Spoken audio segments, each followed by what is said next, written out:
But the MegaCon Fall of X panel was incredible. There was so much that happened, and we're going to break it down right now.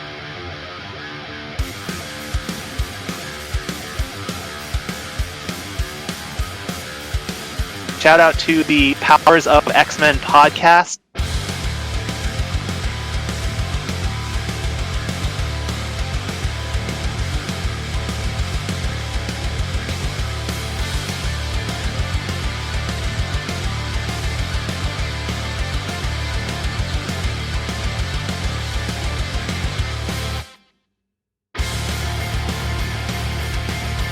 Right, familia, Power of X-Men, we're with. Do you love Power of X-Men? I love Power of X-Men. Yes, I just got back from MegaCon. I had to drive 3 hours from Orlando, 3.5, maybe 4 hours, because I stopped at Papa John's along the way, and I brought it back to my place here in Miami. And guys, I got to tell you, the Fall of X panel at MegaCon, I keep saying DragonCon or WonderCon, so if I mess it up in this episode, I apologize. But the MegaCon Fall of X panel was incredible. There was so much that happened, and we're going to break it down right now. So, the energy in the room was really, really great. I've never been to MegaCon before, so I wasn't expecting something really big or large, and I was like blown away by just like the entire con. It's huge. I'm going back and forth in my opinion if it's bigger than San Diego, but it's pretty big. It's definitely bigger than New York Comic Con. It's definitely bigger than WonderCon. It was definitely bigger than AwesomeCon and 90s Con for sure. Some of the other cons we've been to this last year, but specifically, there was such a huge X-Men presence here with this panel. I mean, Fall of X, this is a huge event that's happening to the mutants this fall. And they chose to discuss it here at WonderCon, or there at WonderCon, in the state of Florida. So we were there. The panel started at 3 o'clock. And Jordan D. White, who is the X-Men senior editor, we've had him on the podcast before. Shout out to Jordan D. White. Did not get a chance to talk to him because he was busy every time I saw him. So many people were coming up to him. But Benjamin Percy was there, who we did snag some content with over on our Instagram page. Jerry Dugan was also there, and we grabbed some content with him as well. And Joshua Cassara, who was incredible, had a long line, couldn't get to him either. But my friend David won the X-Men trivia of where Cyclops' orphanage was. It was in Nebraska, and he got a Joshua Cassara print of Cyclops that he illustrated, and that's up on the Instagram. But there was a lot revealed at the Fall of X panel, and I was kind of wondering, like, what are they going to say here? What are we going to get? And we actually got a lot of stuff. So, Free Comic Book Day, which I believe it was Dugan who said it's already shipping. It's out from the printer. It's starting to ship to retailers. So watch out for spoilers on Twitter. But it's going to flash forward to the night of the Hellfire Gala. And the Hellfire Gala is sort of this conduit for what's going to happen with Fall of X. So considering this is the image for Fall of X, I'm sort of worried about the Hellfire Gala. Is it going to be like a red wedding situation over at Game of Thrones? You know what I mean? This is obviously a homage right here. This art right here is a homage to Fall of the Mutants, which was a big crossover, big X-Men event that happened in the 80s. So not really good things are going to happen at the Hellfire Gala. And from there, we're going to get a series of books called Fall of X. And I believe that kicks off in August. So the Hellfire Gala has traditionally been in June. I'm guessing the Hellfire Gala is probably going to happen around July to let Sins of Sinister come to an end. Then we're going to go to the Hellfire Gala, and then we're going to go into Fall of X. And the titles we are getting are X-Men, Astonishing Iceman, Wolverine, Children of the Vault, Invincible Iron Man, Dark X-Men, Uncanny Avengers, Realm of X, X-Men Red, Alpha Flight, X-Force, Uncanny Spider-Man, and Immortal X-Men. All fun, interesting titles. I saw someone online say, maybe this is an April Fool's prank. Actually, I saw a couple of people saying maybe it's an April Fool's prank. No indication that this is an April Fool's prank. They talked about these titles verbatim at the panel. So We can dive into it. I think X-Men is going to be the core X-Men team. Maybe Dugan's going to be writing it. And we know that Dugan has a lot more stories here coming up in his X-Men title. So I don't think there's any reason to believe that anyone but Dugan's going to be writing that. Astonishing Iceman, Luciano Vejico. I think he's going to tackle it. He did the Iceman series over on X-Men Unlimited Plus, Marvel Unlimited. Where did X-Men Unlimited Plus come from? But it's definitely going to, I think Luciano is going to be writing and drawing that. Children of the Vault, I think we're going to pick up that thread with Children of the Vault and everything that happened with Wolverine and Sync. Dark X-Men, I'm pretty excited for, because last time we saw Dark X-Men was Nate Gray's return. So we had 2 Dark X-Men titles. One, the Dark X-Men from Dark Reign, which was a team led by Namor and Emma Frost. And then Dark X-Men, which is where Nate Gray came back, and it was a Mystique-led team with Mimic on it as well. So I think we're going to see some anti-heroes there. And I'm pretty excited for that. Uncanny Avengers, they also talked about that. And they said, look at that for Captain Krakoa. His jawline looks like Cyclops, or it doesn't look like Cyclops. So who is Captain Krakoa is going to be a mystery.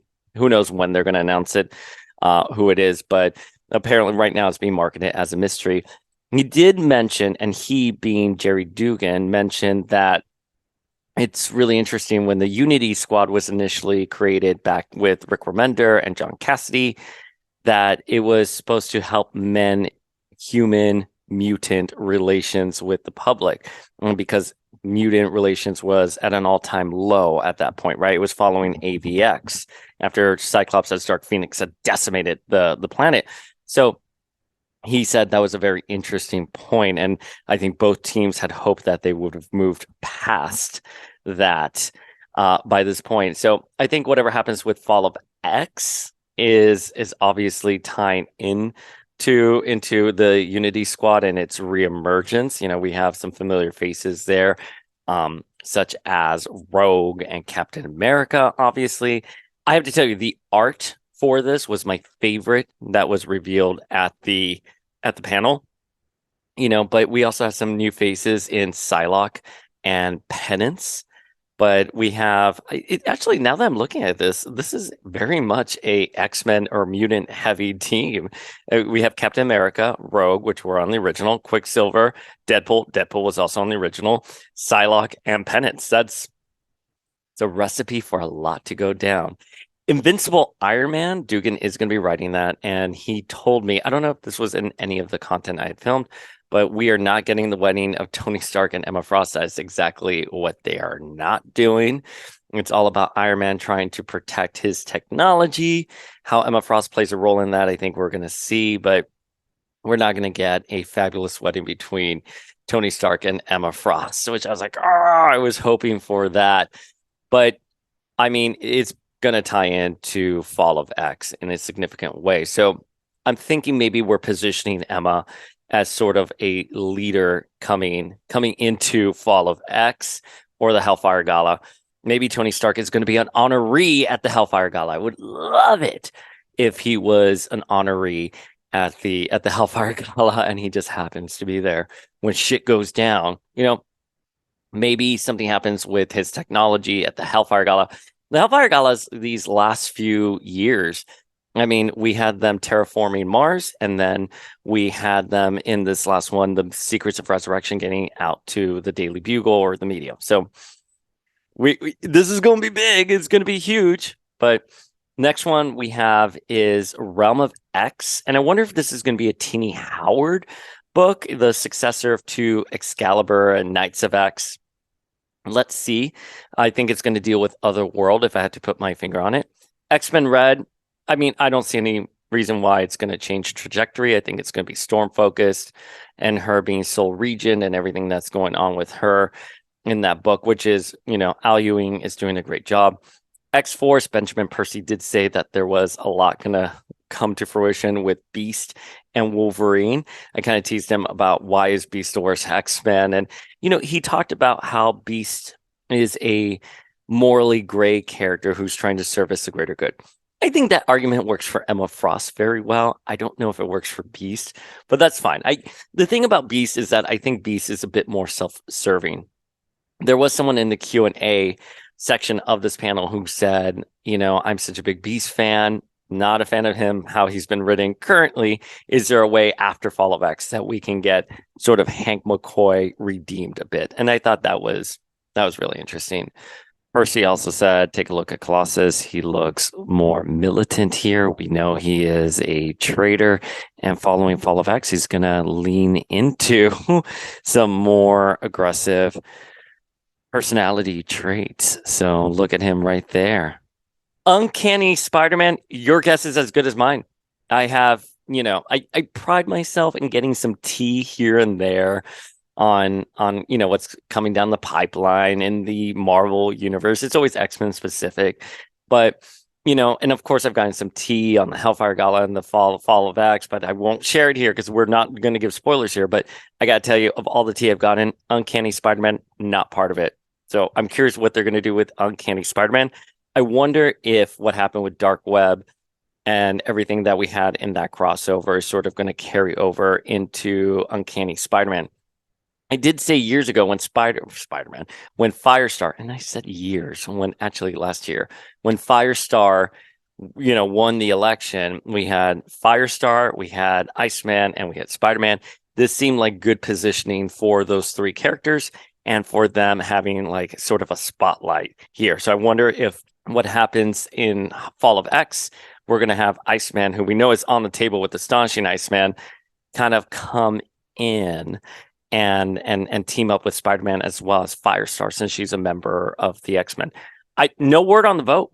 No word on the vote. In fact, it's so funny. They didn't mention anything about the vote. So I wonder, we talked about this last year. Is it the person who got elected that gets swapped out, or do we get a whole new team? And last year we found out we got a whole new team. Will Firestar stay on the team? Does it matter if Firestar stays on the X-Men team? Does she get to like Kiki with Spider-Man? We'll see. But if we're getting Uncanny Spider-Man, I'm guessing we're probably gonna get Iceman and Firestar there, assuming they're not directly affected what happens during the Hellfire Gala. And then we have Immortal X-Men as well. And I think Immortal X-Men, it's every issue has focused on a member of a council member. I wonder if post Fall of X is still going to continue with that sort of setup. And there's something I really want to point out about Immortal X-Men is that the issue that focused on Destiny, we saw her seeing new futures, and she saw a new Krakoa, the fall of Krakoa. So I'm really excited to see what could happen here. She saw a Nimrod extinction level event. So, we know a lot of stuff is bombulating with Orcus and everything that's going on there. What's going to happen? So I definitely think whatever's going to happen, Fall of X, may be more of a symbolic title, but I think what's going to happen is that we're going to get a new Krakoa out of this. And maybe this is going to be the dystopian future that Bishop comes from. Maybe Nimrod is going to reign free, and he's going to go after not just the mutants on Krakoa, but the entire world. And Nimrod is going to be the big bad of Fall of X. Let's see. All right. In terms of Hellfire Gala looks, we got Captain Kate's look, which it looks fun. It's very piratey, corset, kind of like a lace, back skirt and like knee-high boots, and her hair's curly. It looks like she's wearing a top hat, very Moulin Rouge. It's how I kind of would describe this look. It looks good. We've got a lot of reveals for Kate in this panel and how she's going to be looking in the future. The next one was Exodus as the mutant pope, and he has a very messianic outfit here. It looks great. I love it. I love the colors. I love the white, purple, and gold. Namor Cosplay messaged me saying he loved it. And of course he did, because he looks very regal in it. And that's how I would describe this look. Very regal, very Jared Leto at the Met Gala, if you will. So then we got the cover for X-Men 25. And it's Kate right there as Shadowcat. and her hair's short. She's phasing through. She's got her swords there. I think we're going back to Ninja Kate when she was training under Wolverine. We're getting that vibe again. I mean, listen, this is next level. She is sporting a hood. She has a cowl. I mean, she looks like she's going through it. And if there's something we know about Kitty, is that she always cuts her hair when she's going through things, right? When she became headmaster, when she was with Wolverine training with him, Kitty loves an opportunity to get a haircut. And I'm really curious to see where we're going to land with this. Again, it looks like, and I think Jordan D. White said this in the 60th anniversary panel, that Kate's going to play a major role in the fall. And I'm here for it. I think there's one thing about the character. She has been groomed to sort of take a center stage here. They've put in a lot of editorial time and placement for the character. I want to see what they're going to do with her. Again, we're getting something like the Fall of X. She's right there. She's passed out right there. So just because she's laying there like that doesn't necessarily mean she's gonna be off the table. I think this image right here behind us is a bit more symbolic. If I have to tell you my feels on it, I think it's largely a symbolic image. We have Krakoan Cyclops, we have Jean, we have Wolverine, we have Nightcrawler, we have Storm, we have Beast, we have Colossus, we have Omega Red. We have them all passed out. We have Captain Kate right there. We have Cable. We have Strong Guy. We have Gambit. We have, who else do we have here? We have Havoc. We have Psylocke. We have Destiny. We have what appears to be Madeline Pryor. I guess that is Madeline Pryor. On the floor, we have Exodus. We have Sync. We have Hope. They're all sort of passed out there. We have Xavier, who is like knelt down with his head bowed. So whatever happens, it's going to be something that Xavier, you probably can't see it there, but Xavier feels guilty about. But yeah, so it's looking like this is going to be the next chapter of the Krakoan age. Jordan D. White was like, hey, man, it's been 3 years. The X-Men mutants have had a good run. Yeah, there have been things here and there, but they haven't really gone through anything like this. So they're gonna bring the carnage here. Let there be carnage. Wouldn't this be cool if it was like a Maximum Carnage event, but at the Hellfire Gala? Again, I think something's gonna happen in the Hellfire Gala. I wonder if it's gonna homage Fall of the Mutants. Are we gonna see, like the cameras rolling and, all of the X-Men, are off the table, or all of the mutants are off the table, and it's going to be like blasted to everyone, across the globe? What kind of ramifications are going to happen here? Again, I'm thinking it's going to be like a big battle. I don't want to say it's going to be like Battle of New York, big, like Battle of Krakoa, but, I think I'm curious if we're going to get something a la like a Red Wedding situation. Are the five going to be okay? Because here's the thing, and this is something I have talked about in the past.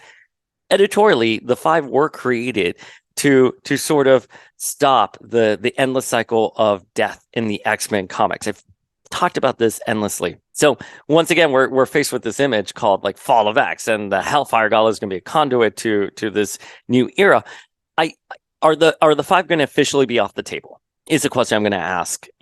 Is the five going to be off the table? And now if an X-Men or mutant dies, I keep saying X-Men, but I mean mutant. If a mutant dies, are there some serious consequences? Because again, you see something like this, you're like, who cares? You just have resurrection. So all of these characters could die, and in a matter of days, they'll be resurrected. So the only thing I can think of is that the five are going to be off the table, and death is going to be a serious threat. I feel death has been a serious threat in every X-Men event, even since Resurrection has been introduced. I know retrospectively, Ten of Swords, it doesn't matter because it kind of brought everyone back in some way, shape, or form. But as the story was unfolding, if you died in Otherworld, you're dead for good. Your resurrection protocols are scrambled in the real world. Whatever, magic of comics. But I would wager they have to put the stakes up high if you're going to throw up an image like this. Or maybe it's just a misunderstanding. Maybe the world is going to believe the mutants are dead, but they're actually going to be resurrected within seconds, and they're existing in their own pocket universe. They've been very cagey about what we can expect from Fall of X. So let's see. Again, everything I'm sort of inferring here is that something major happens at the Hellfire Gala, which, they said the Hellfire Gala streams into Fall of X. So something big happens in the Hellfire Gala. And then we're going to get this new era like Dawn of X, Reign of X, Fall of X of the X-Men. So I'd be curious to see what happens. Again, I wonder if it's a situation where the whole world's going to think the mutants are dead, but they're actually alive in their own little pocket universe here. Or something's going to happen to the Five, and now the X-Men or the mutants are like, holy shit, we've built our entire society around Resurrection. These Five, they're no longer here. It's sort of my guess on how things should sort of unfold here. But listen, we got X-Men, we got Astonishing Iceman. I'm dying to see what Astonishing Iceman is going to be about. Let's see them really do something fun with that character, because Iceman is a character who's like a fan favorite and can be a lot of fun. So let's see how things unfold with him there. All right, familia, that's it. That's our breakdown of the Fall of X panel at MegaCon. It was great. I'm going to drop my thoughts on MegaCon once the con's over. I just got in. I really wanted to do this episode. I wanted to break everything down. It was a really wonderful room. There was a lot of fun. There was trivia. Everyone was really engaged. I'll tell you, the Wolverine and Ghost Rider cover, when that was revealed, it was revealed at like How to Break Into Comics panel earlier in the day, but it was already put in here as well. Everyone went woo and started clapping. So let's stay tuned. We're going to find out more about Fall of X in the coming weeks. Jordan D. White said that we would. So I'm guessing Free Comic Book Day, that's when we're going to find out about everything. And we're going to cover it here on Power of X-Men. We are so excited. I think this is so much fun. Regardless of what happens, the lead up to this has been so much fun and so much speculating. I was listening to Rob Liefeld's podcast on my drive over here, and he was talking about the Savage Lands arc from the 70s, the summer of 78, how you picked up an issue and you didn't know what was going to happen next. You didn't have the internet, you didn't have the information being spread at cons like how it is today. And I will say that even though we do know Fall of X is coming, they've been doing a good job at keeping it coy and cagey. So let's see where they end up with that. Oh, that's Magic Sword right there. But anyways, familia, follow us at Power of X-Men on Instagram, right here on YouTube. I hate the word follow, but you know what I mean. Like, click that subscribe button, hit us up on Instagram. We're really only on Instagram, YouTube, and podcast platforms. I've wanted to do Twitter. I just can't get into Twitter, but hit us up there, and thank you.